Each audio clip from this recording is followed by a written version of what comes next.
কুষ্টিয়ার ভেড়ামারা উপজেলার উপর দিয়ে প্রবাহিত হিসনা নদী 52 কিলোমিটার দৈর্ঘ্যের যে নদী দিয়ে একসময় চলত পালতোলা নৌকা সহ বড় বড় জাহাজ, সেই নদী এখন পরিণত হয়েছে মরা খালে। নদীর ভেতরেই চলছে ধানসহ বিভিন্ন ফসলের চাষাবাদ। দফায় দফায় প্রভাবশালীরা নদীর জায়গা দখল করে গড়ে তুলেছেন দোকানপাট সহ বহুতল ভবন। বাদ দিয়ে পরিবর্তন করা হয়েছে গতিপথ। ফলে এক সময়ের উচ্ছল হিসনা নদী হারাতে বসেছে তার অস্তিত্ব।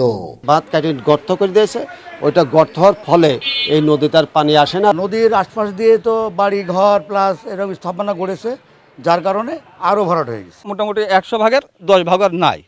আমরা চাচ্ছি যে নদীটা আবার খনন হোক। নদী দখলের সঙ্গে জড়িতদের অনেকেই দেশ টিভির ক্যামেরায় অকপটেই স্বীকার করছেন দখলের বিষয়টি। কেউ আবার দাবি করছেন নদী তাদের মালিকানা সম্পত্তি।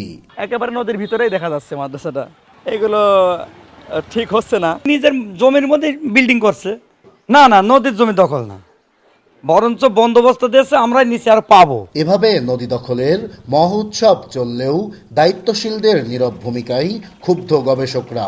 যারা নদীগুলো দখল করছে আমাদের সমাজেরই মানুষ।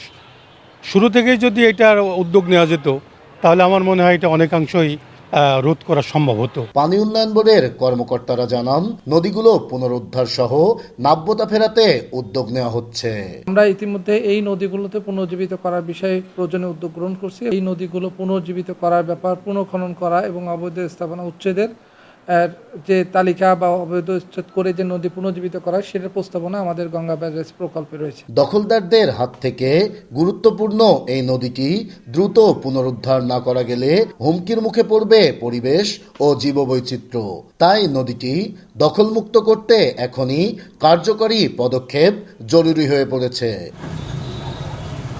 নাইদা শান্তি দাস, দেশ টিভি, কুষ্টিয়া।